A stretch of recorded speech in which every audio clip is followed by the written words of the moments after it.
Normalmente, quando a gente pensa na forma como a nossa sociedade moderna funciona, dá para notar uma engenharia construída quase inteiramente ao redor da gratificação instantânea, né? Ah, totalmente. Tudo é pra ontem. Pois é, a nossa mente foi tipo treinada para esperar resultados imediatos o tempo todo. Bateu uma dúvida, uma pesquisa de 3 segundos ali e resolve. Bateu a fome, a gente aperta um botão e, a refeição aparece na porta. Não tem mais aquele tempo de espera natural das coisas. Exato. Se queremos conversar com alguém do outro lado do mundo, damos 2 toques numa tela e a imagem surge em alta definição. Então, assim, toda a nossa infraestrutura, tanto tecnológica quanto cultural, foca em eliminar a espera. E sejam muito bem-vindos a mais uma exploração detalhada para quem nos ouve agora. Olá, pra quem acompanha a gente. E, bom, sobre isso que você estava falando, essa mentalidade muito binária, ela cria uma expectativa bem perigosa, sabe? De que o desejo deve ser imediatamente seguido pela satisfação. Sim, vira um hábito. Vira. A gente se acostuma a um sistema limpo, previsível e, acima de tudo, rápido. Mas aí que tá. O problema começa de verdade quando a gente tenta aplicar essa mesma lógica algorítmica ao território das relações humanas profundas. Nossa, e o aplicativo da nossa vida afetiva simplesmente trava, né? Dá erro no sistema. Dá um erro feio. Porque olhando para o cenário amoroso moderno, fica muito claro que aplicar essa pressa do dia a dia transforma o terreno das relações em algo incrivelmente nebuloso e muito frustrante. E é por isso que a nossa investigação de hoje vai mergulhar em algo que desafia frontalmente toda essa lógica moderna. E é um material instigante pra caramba, né? A gente vai dissecar esse conceito de almas gêmeas e a intersecção entre as conexões espirituais e a nossa realidade material, sabe? Aham. Aquela parte onde a energia encontra o boleto pra pagar? Exatamente isso. A ideia central aqui é entender por que o amor verdadeiro muitas vezes exige uma longa espera. Uma espera que parece quase insuportável para os nossos padrões de hoje. E como a plenitude individual é o verdadeiro pré-requisito para conexões profundas. E eu diria que essa discussão é urgente justamente por ir na contramão desse nosso imediatismo todo. O que é fascinante aqui é a forma como o texto afasta, sabe, aquele clichê romântico desgastado. Aquela coisa da metade da laranja, né? Isso. A metade da laranja ou a busca por alguém que venha magicamente resolver todos os nossos problemas e traumas. O foco que o material traz recai inteiramente no autoconhecimento. E não como um detalhe charmoso, mas como a fundação, a estrutura mesmo de qualquer laço duradouro. É um pilar, né? Sem isso não para em pé. Não para. E a genialidade dessa perspectiva é como ela equilibra o aspecto mais sutil, o lado energético das interações humanas com os desafios práticos, tipo mudar de cidade, lidar com o estresse financeiro, ou ter que curar antigas feridas emocionais antes de se relacionar. Vamos desmembrar isso porque essa fundação estrutural que você mencionou começa com um rompimento drástico na forma como somos ensinados a ver o amor desde criança. Com certeza. A gente aprende tudo errado. Muito errado. Existe uma narrativa cultural muito forte de que um relacionamento é a tentativa de montar um quebra-cabeça. A gente passa grande parte da juventude condicionado a acreditar que somos peças com bordas irregulares e incompletos por natureza. Vasculhando o mundo inteiro atrás de uma pecinha mágica. Isso. Aquela única peça específica que vai preencher o nosso vazio e revelar a imagem final. Mas o texto de hoje propõe um cenário completamente diferente. Em vez de peças de quebra-cabeça faltando, nós devemos ser obras de arte já finalizadas. Obras completas. Completas na sua própria essência, sabe? E o relacionamento tradicional, aquele de dependência, daria lugar ao ato de colocar essas duas obras de arte lado a lado em uma galeria. A proximidade não preenche lacunas, mas ela cria uma exposição magnífica só pela harmonia dessas duas inteirezas juntas. O que você acha disso? Olha, eu acho que a analogia da galeria de arte é o mecanismo perfeito para ilustrar o perigo que é a codependência. Se a gente opera na lógica do quebra-cabeça, a gente entra no relacionamento jogando uma carga monumental nas costas do outro. Uma responsabilidade gigante, né? Gigante. A gente exige, às vezes até de forma inconsciente, que o parceiro nos faça felizes, que cure as nossas inseguranças todas e que dê um sentido mágico para a nossa rotina. E o resultado disso é um colapso iminente. Porque ninguém aguenta esse peso, né? Ninguém. Nenhum ser humano consegue sustentar o peso de ser a única fonte de felicidade do outro. É exaustivo. Agora, ao assumirmos essa postura de uma obra de arte completa... Que traduz aquela autoestima equilibrada e a maturidade emocional, certo? Exato. O relacionamento passa a ser funilado na reciprocidade, na admiração mútua, sabe? E não na carência pura e simples. É sem aquela necessidade de sugar algo do parceiro para se sentir inteiro. Cada indivíduo consegue finalmente oferecer a sua autenticidade. Faz todo sentido. E isso acaba afetando até a nossa rotina mais banal. Porque uma pessoa que se vê como uma pecinha de quebra-cabeça faltando, ela age a partir do pânico, né? Um pânico constante de ficar sozinha. Sim, uma sexta-feira à noite em casa sós é sentida como um fracasso absoluto. E cada mensagem que o outro demora para responder vira uma prova irrefutável de abandono. Mas já a pessoa que atingiu essa completude individual, essa consegue aproveitar o silêncio da própria companhia. Ela entende que a completude não depende de ter alguém ali validando ela o tempo todo. Mas aqui é que a coisa fica realmente interessante na nossa análise.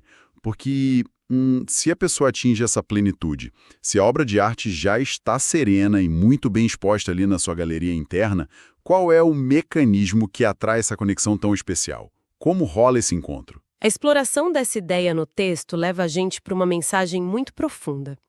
É uma mensagem que, frequentemente é direcionada, principalmente para as mulheres, no material original sobre sentir uma forte intuição da existência desse parceiro ideal. A figura da alma gêmea, o conexão verdadeira, ela transcende o barzinho da sexta-feira ou o aplicativo de celular. Não é um simples arrasta para o lado. Definitivamente não. A premissa aqui é que, mesmo antes da concretização física, a relação já está acontecendo, e de forma superativa, só que no plano astral. Plano astral. E isso é algo que a gente não escuta todo dia em conversas práticas sobre relacionamentos. Não mesmo. E o que é fascinante aqui é essa quebra de paradigma, sabe?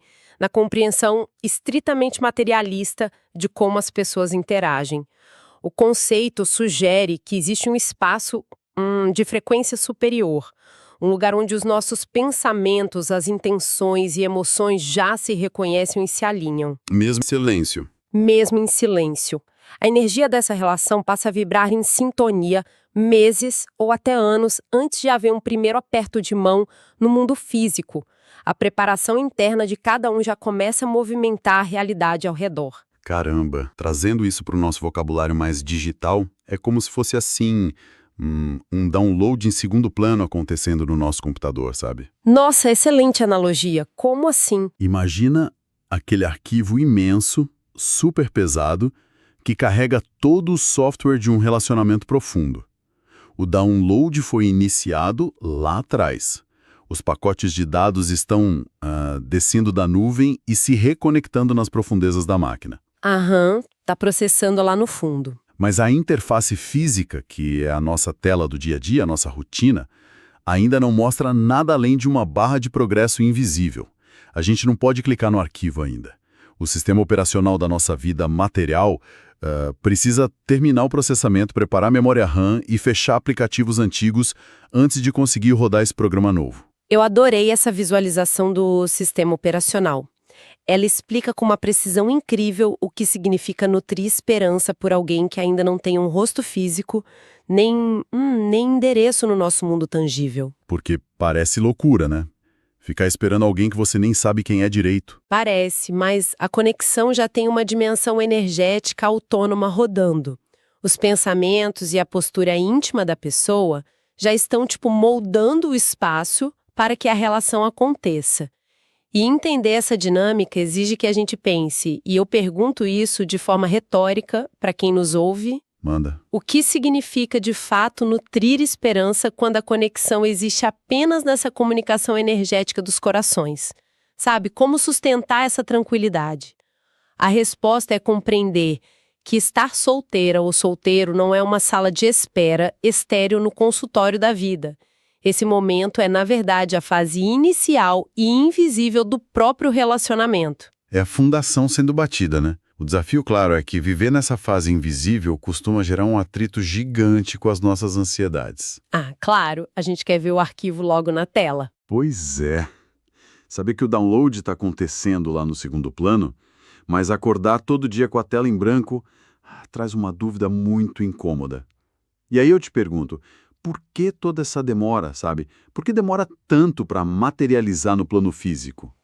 Bom, a explicação recai sobre a natureza densa da nossa esfera material.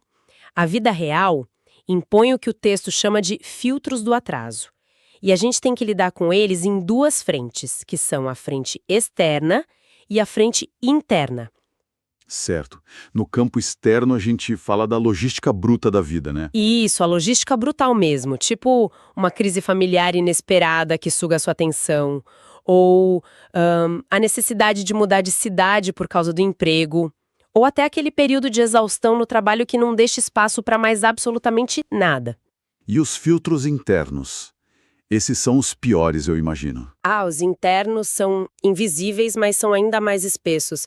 A gente fala de medos muito enraizados de ser rejeitado, a necessidade de desmontar muros de autodefesa gigantes que a gente constrói, ou aquele trabalho lento e doloroso de curar traumas, sabe? Traumas deixados por relacionamentos tóxicos do passado.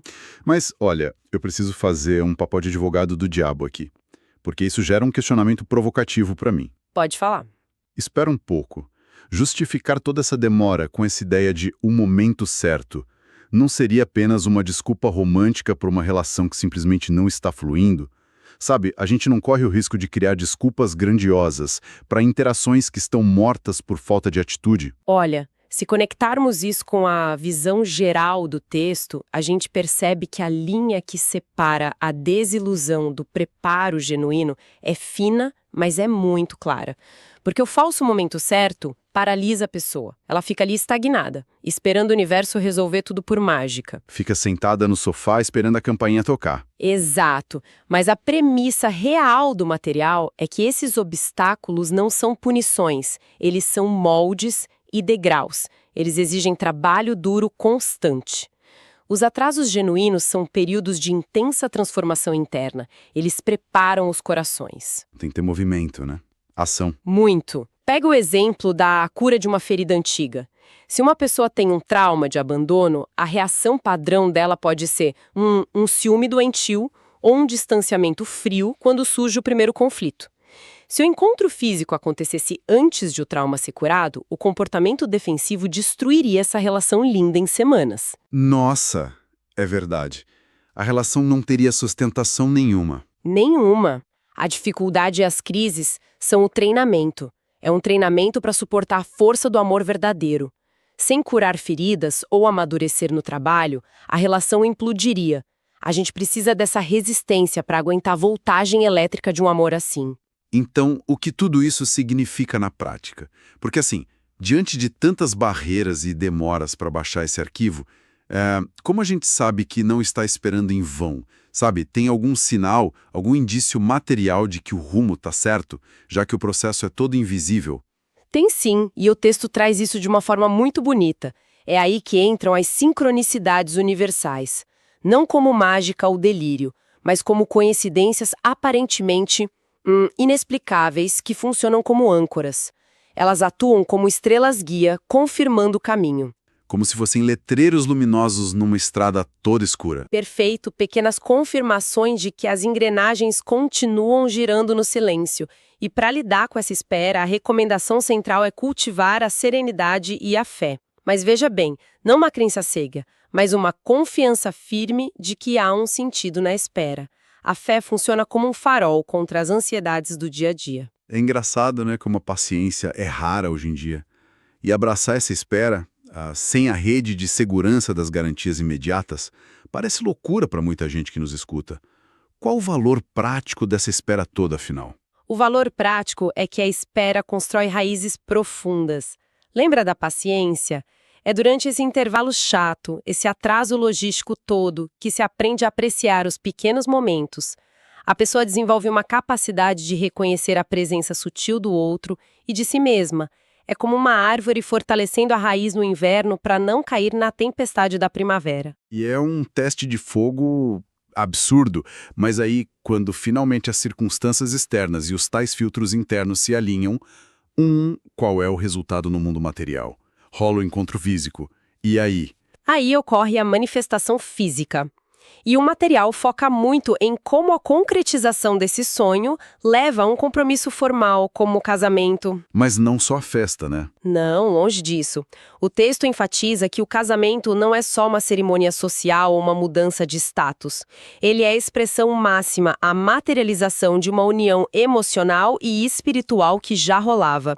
É um alinhamento de propósitos tangível. E aqui a gente entra na questão do parceiro atuar como um espelho, certo? Certo. A alma gêmea atua como um espelho de alta precisão que promove um crescimento pessoal contínuo. Ao mesmo tempo que você descobre qualidades lindas que nem sabia que tinha, você também é forçado a encarar suas limitações e defeitos com uma clareza que chega a ser avassaladora. Isso me faz lembrar de uma citação muito forte do material, que descreve esse momento. Eles chamam o instante em que o amor verdadeiro se materializa de o nascer do sol após a noite mais escura. É uma imagem que renova o espírito e prova que toda a longa espera no escuro valeu a pena. É uma imagem linda, mas isso levanta uma questão importante que o texto deixa claro. Não se trata de um final feliz de conto de fadas, onde o conflito acaba e tudo para. O famoso e enganoso viveram felizes para sempre de braços cruzados, né? Pois é, não tem repouso absoluto. A concretização no mundo material não é a linha de chegada, mas sim o início de uma vivência transformadora. A harmonia entre alma e coração vira a base para um aprendizado constante, diário. É a ferramenta evolutiva mais forte que existe. A linha de chegada é, na verdade, a linha de partida para uma outra maratona, né? Basicamente isso. O espelho vai demandar coragem todo santo dia na convivência íntima. Bom, isso resume perfeitamente os grandes aprendizados da nossa análise de hoje. Vamos recapitular? A gente viu que o amor genuíno, ele precisa começar na própria inteireza da pessoa. Aquela ideia da obra de arte completa. Exatamente. Sem remendos e sem sugar o outro. Isso. Vimos também que essa conexão pode ser cultivada lá no segundo plano, de forma energética, antes mesmo de existir fisicamente. E talvez o ponto mais duro, que exige que a gente olhe para os obstáculos e demoras da vida não como bloqueios, mas como preparativos essenciais, né? Filtros necessários. É mudar totalmente a chave da ansiedade moderna. Total. Para fechar, você tem algum pensamento provocativo final para a gente deixar quem acompanha a nossa análise mastigando sobre esse assunto? Eu tenho sim. Se a gente pensar que essa alma gêmea atua como um espelho, sabe, um espelho exigente para a nossa própria evolução? Talvez, só talvez, os longos períodos de espera e os desencontros que a gente julga cruéis sejam apenas os momentos em que a vida está, de forma muito silenciosa, polindo o vidro desse espelho. Polindo o vidro no silêncio. Uau! Exigindo que a gente pergunte a si mesmo o que ainda nos recusamos a enxergar no nosso próprio reflexo sozinho, antes que o verdadeiro encontro possa de fato acontecer. Que reflexão sensacional. Bom, um grande agradecimento a todos que nos fizeram companhia nesta nossa investigação detalhada. Continuem curiosos, continuem investigando a si mesmos e a gente se vê na próxima exploração.